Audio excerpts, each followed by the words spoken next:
ko naguguluhan ka ngayon. Pero anak, believe me, everything will be okay. Noon, akala ko ninong ko si Ninong Dave. Tapos, tatay ko pala siya.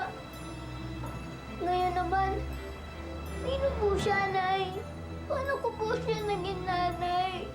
Pagtapos ka ng umiyak, itanong mo sa akin lahat ng gusto mong itanong. Sasagutin ko lahat yan. Di ba lahat sila nagkakagulo dun sa bata? E di siya puntiryahin natin. Hindi naman kasi maguguluhan yung bata kung hindi ka nagsinungaling sa kanya in the first place eh. Hindi naman ako magsisinungaling kung noon pa lang, tinanggap mo na anak mo si Ninyo. Salamat, Han. Wisit na bata yun? Pinahirapan pa ako. Hindi na sumama agad eh. Ay, wala kang magagawa. Bata, yun eh. Kapag dumadalaw ka doon, kailangan ipakita mo na mahal mo siya, ha? Alagaan mo siya, pagsilbihan mo siya, ha? Para makuha mo ba ang audience sympathy? Nagkasundo na kasi kami ni Gwyneth eh. Iurong niya ang kaso dahil nangako ako na ibibigay ko na sa kanya si Ninyo. Pero dapat ipakita mo kay Ninyo na ikaw ang mas karapat-dapat niyang piliin. Pagkagising ni Dave, umpisahan ko nang maging legal ang pagiging ama niya kay Ninyo. Kukunin niyo si Ninyo?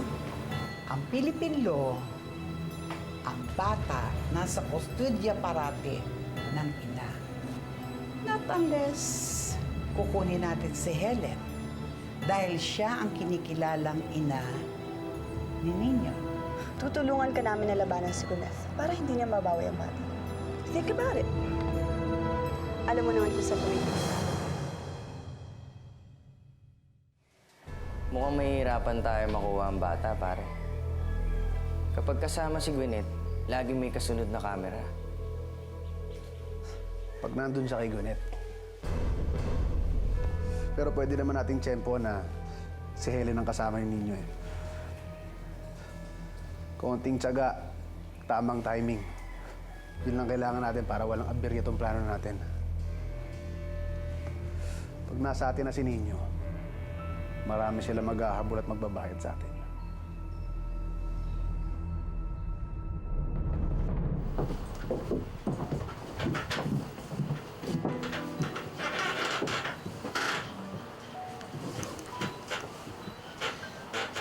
Ang dami namin napuntahan.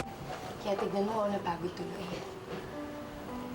Ay, grabe, Helen. Ganun pala yun.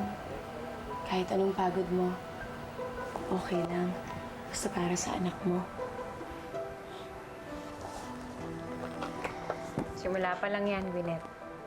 Wala pa yan sa kalingkingan ng pinagdaanan ko sa batang yan. Sige. Akap na kayo.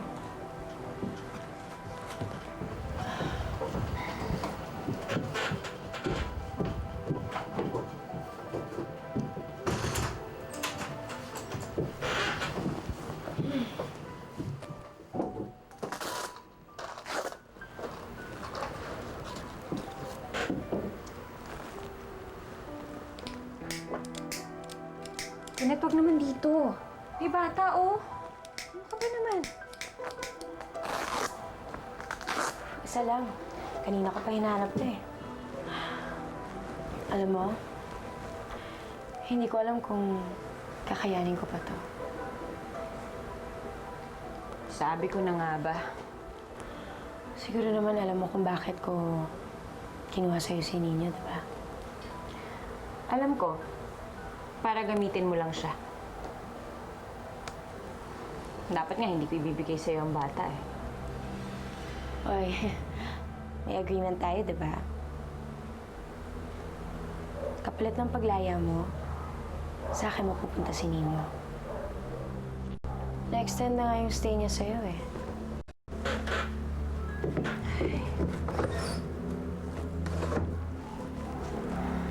Basta, Gwyneth. Tuparin mo lang ang pangako mo. Hindi ko babawiin sa'yo si Ninyo. Fine. Una na ako.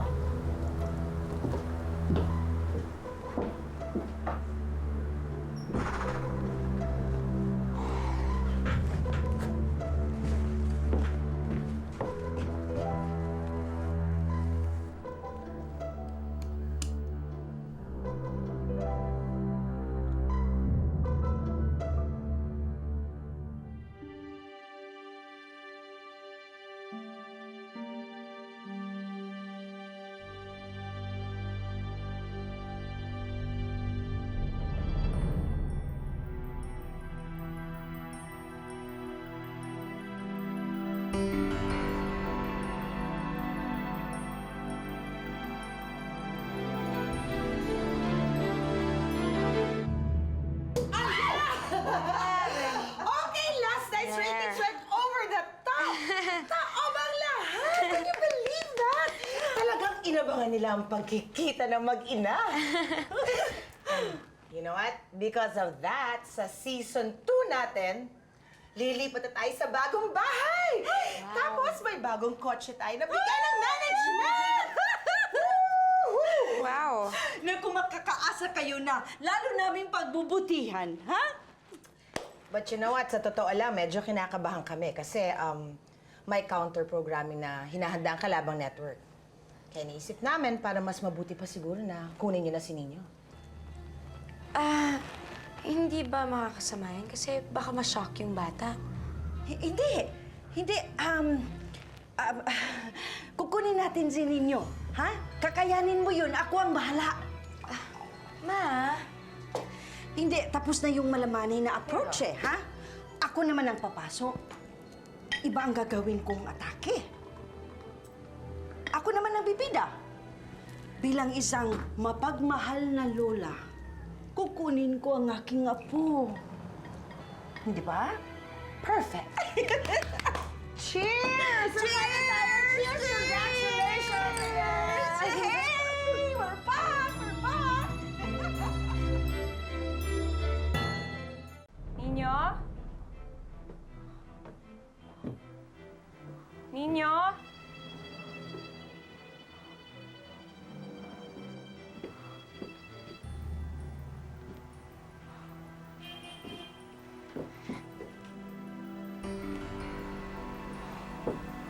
Saan na yung batang yun?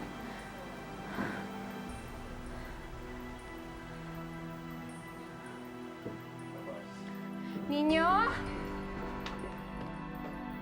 Ninyo?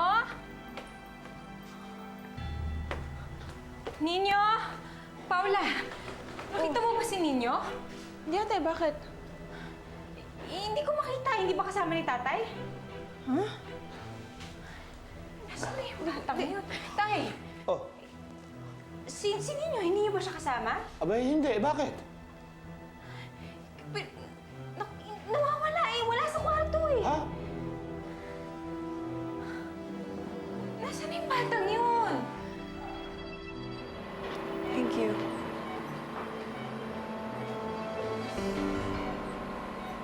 Tawagan si Bergs, papuntahin dito si Nino. Mama, hindi lang tayo kay Helen magpapaalam. Pati na kay Gwyneth. Then ask permission from that woman. But I want Nino to be here today. Okay.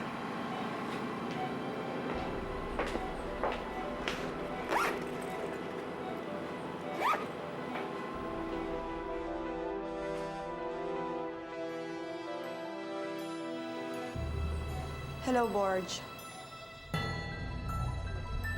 Ay. Nagbabalik lahat ng mga nangyayari noon eh. Baka naman si Lester may kagagawa nito. Naku, huwag kang mag-isip ng ganyan. Hindi naman niya pwedeng makuha yun ng hindi natin namamalayan eh. Hindi niya yun sanggol. Oo nga, sigurado akong manlalaban yun kung si Lester man na may kagagawa nito. Hindi kaya nag-less yung anak ko. Ate, hindi kaya nakatulong siya na ibibigay mo na siya kay Gwyneth? Kaya pala wala yung mga damit niya doon, tsaka yung backpack niya, tsaka yung laruan niya. Saan naman nagpunta yung batang yun? Pagkira naman oh. Kaya pala kahapon nanghihingi siya sa akin ng pera. Binigyan ko naman siya ng 20 pesos. Eh may bibilin lang daw siya sa tindahan. Tapos tinatanong niya kung saan nakatira yung lola gay niya. Eh sabi ko tanongin niya sa'yo. Pag may nangyaring masama sa anak ko, hindi ko talaga mapapatawad ang sarili ko. Naman hindi pa nakakalayo yun. Baka nandito lang yun eh. Paula, samahan mo ate mo, bilis! City Hall, circle. City Hall. Ito, log pa, oh. Circle, City Hall. Circle. Oh, circle.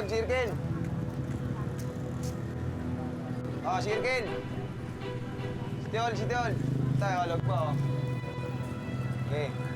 Circle. City Hall. Oh, circle.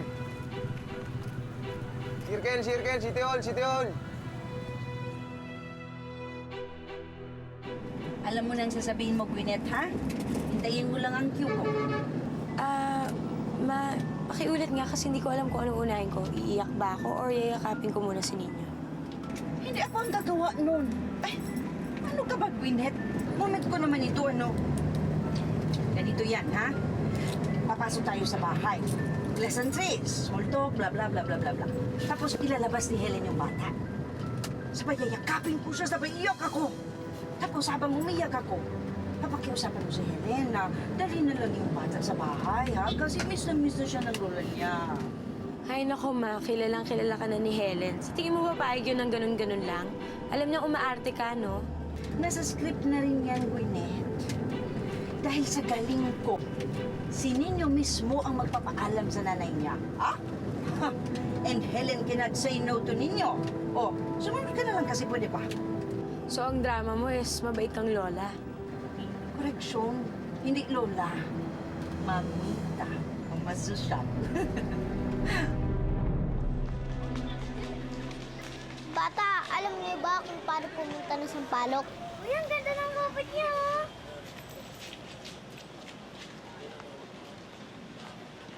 Akin na nga yan. Bata, alam niyo ba kung paano pumunta ng Sampaloc kung doon kasi yung ugat ako eh. Di, bals ka na nga. Akin na yung robot ko. Aray ko.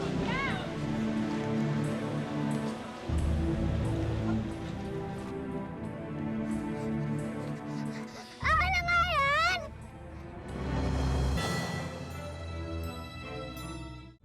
Gago ka! Huwag kang susunod sa akin, susuntukin kita.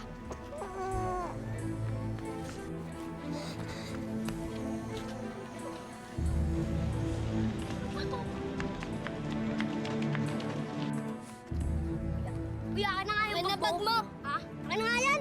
Wag ko to eh! Ay, ibalik niyo yan!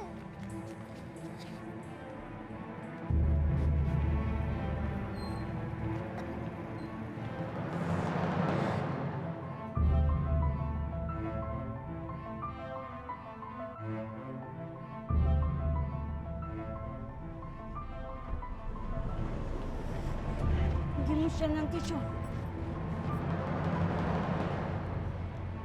Hello everyone! Nandito tayo ngayon para bisitahin si Ninyo. Siyempre, gusto na niya makita ang kanyang apo. My one and only apo. After 5 years, ngayon ko lang siya masilayan. Gusto ko na siya na makita. I'm sorry, I just cannot help it. Okay, come, let's go. Hi Helen. Si Ninyo? Ang apo ko. Naglayas si Ninyo kagabi. Naglayas? Bakit may hinayaan? Baka kung ano mangyari sa anak ko. Gwyneth, hindi ko naman ginusto to eh. Pwede ba yung camera pati pakipatay mo na? Ang apo ko. Oh my God, baka ma-hit and run siya. Baka mamatay na siya. Hindi ko man lang siya nakita. Kaya magsasalita ng ganyan ang mabuti pa. Magsumbong na tayo sa mga polis para matulungan nila tayo. Apo ko, apo ko. Dali ka na.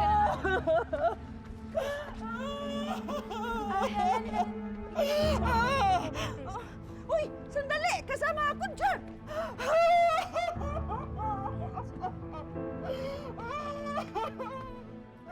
Apo ko!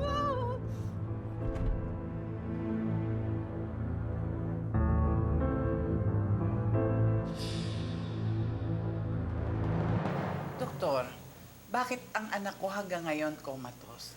Samantalang nung isang araw, naigagalaw na niya ang kanyang mga kamay. Normal lang po sa isang comatose patient na biglang gagalaw, but I'm worried. Why are you worried? I can't guarantee you anything, Mrs. Kelly. Pwedeng walang damage sa kanyang pagising niya. But the longer he stays in coma, the bigger the possibilities of a brain damage. Ibig mong sabihin, magiging gulay ang anak ko? It's possible.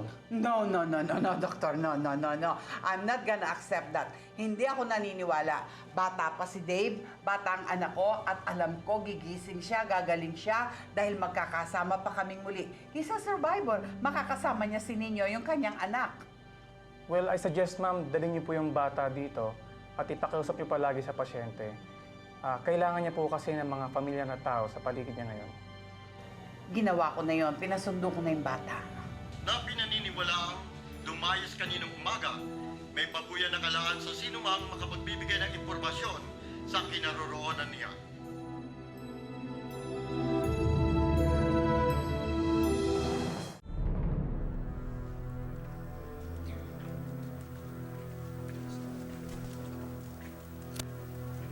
Uy, Gwyneth, ano ka ba? Tago mo nga yan. Itapon mo yan. Ay, naku, yan mo na ako. Nasa-stress ako. Anong stress? Papalo na naman tayo sa rating nito. Paano kung may mangyari kay Nino? Tapos ano din mangyari sa show, diba? Alam mo, napakanega mo. Yan lang ba iniisip nyo? Yung para sa show nyo? Hindi ninyo malang inisip yung kapakanan ng bata. Ano ba namang klaseng ina ka, Gwyneth? Uy, Helen, umayos ka, ha? Baka nakalimutan mo mayroon ka ng pinirmahan na kasunduan sa kulungan. Technically, sa amin na si Ninyo, eh. Kasi inamin mo na si Gwyneth ang tunay niyang ina. O baka naman gusto mong bumalik sa kulungan? May kasunduan na kami ni Gwyneth. Bibigyan niya ako ng panahon. Panahon? Para ano? Para mawala mo ulit yung bata? Ang issue dito kasi, dahil sa kapabayaan mo, nawala si Ninyo, hindi ba? Kung masaya si Ninyo, hindi siya maglalayas. Ano yung ibig niyo sabihin? Pag nakita si Ninyo, iuwi na namin siya. I'm sorry, we give you a chance, pero baka mapahamak lang sa'yo yung bata. Subukan yung gawin yun. Nagtitimpi lang ako sa inyo eh. Lalo na sa'yo, Gwyneth. Paula, ano ka ba? Gusto mo ilabas ko baho mo, ha? Tama na yan, talaga? Sige, subukan mo. Gusto mo ilabas ko yung baho mo? Ano? Anong baho? Hindi pa pala alam ng ate mo. Tumahimik ka! Ay! Paula, Uy, ano ka ba? cut yan, Tama ha? na yan. Pag yun, huwag yun ipalabas. Eh, naku. Ano? Ang mabuti pa hanapin na lang natin si Nino. Tumingil ka na.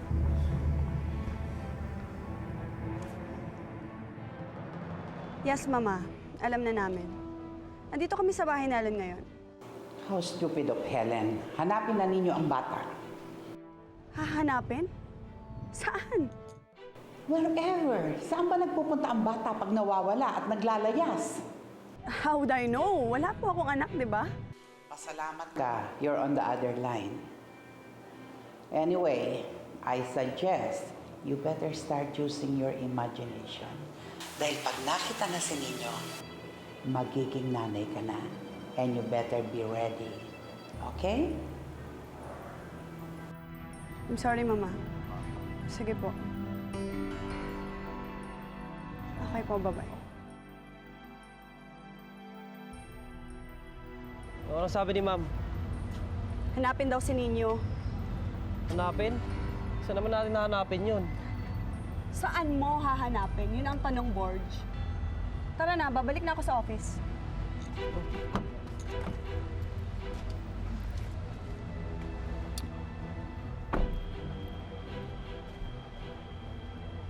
Boards, sandali. Bakit to? Sasama ako. Ayoko maghintay dito nang walang ginagawa. O sige ho, hintayin po namin kayo. Sige, magbibihis lang ako. Sige ho.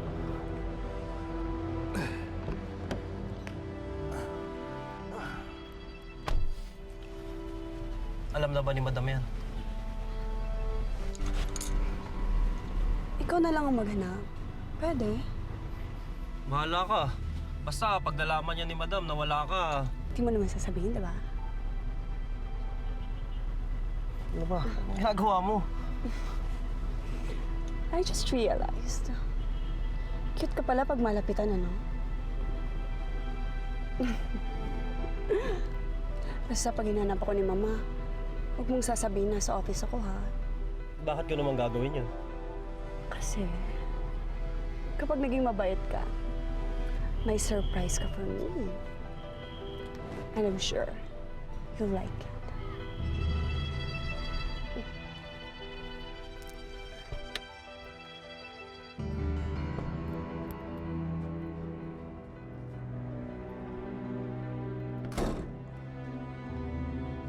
Salamat.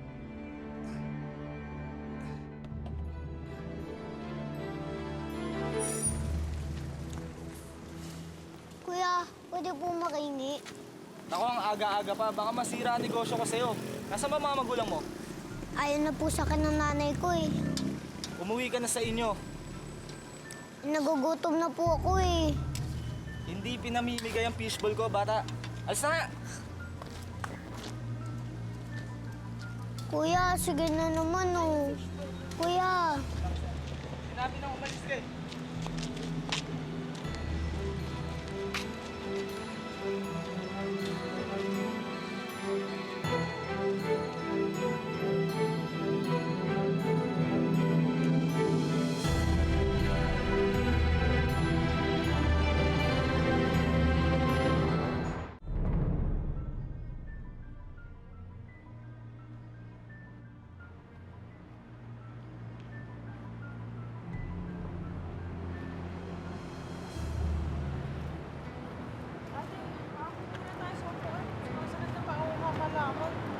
Sige. Nala. Ano? Tatanong ko lang ho, baka ho kilala niyo yung batang yan? Baka nakita niyo lang ho dito. Hindi ho. Hindi namin nakita ito. Kilala mo ba ito? Wala po kami nakikita ng ganitong nagpapadaan dito eh. Siyensya na po kayo. Salamat.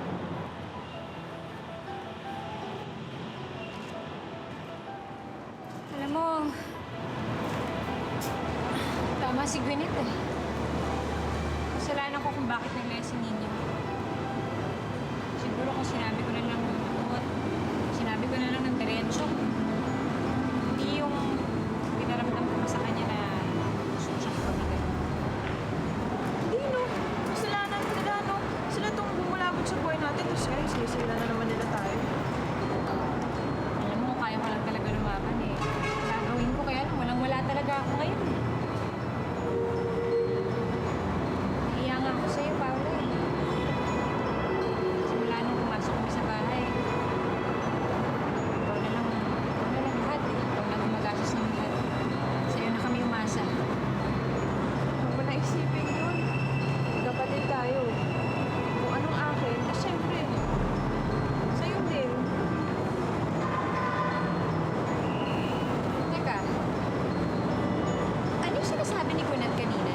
Na sabi niya may ilalabas daw siyang bako. Wala yun. Huwag napansin yung babae yun. Paula ha, baka naman tukulin sa mga bagay na binibenta mo. Baka mamaya illegal yan ha?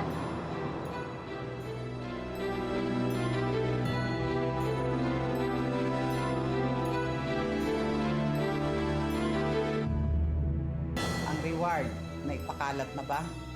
Yes, madam. Tapos na po. Si Bianca, Minsan yun na po akong tinulungan na mahanap ang anak ko. Sana makasama ko na ang anak ko. Sana magkasama kami ngayong Pasko. Boy! Hindi ko matutulungan si Helen pag hindi mo sinabi sa akin. Kilala mo ako, anak. Hindi ako magiging mabait sa kanya. Wala ho akong maisip na dahilan sa paglayas ni Ninyo. Inaako ko po lahat ng kasalanan. Gawin niyo po lahat ng gusto niyong gawin sa akin. Tell me that you want me to help Helen,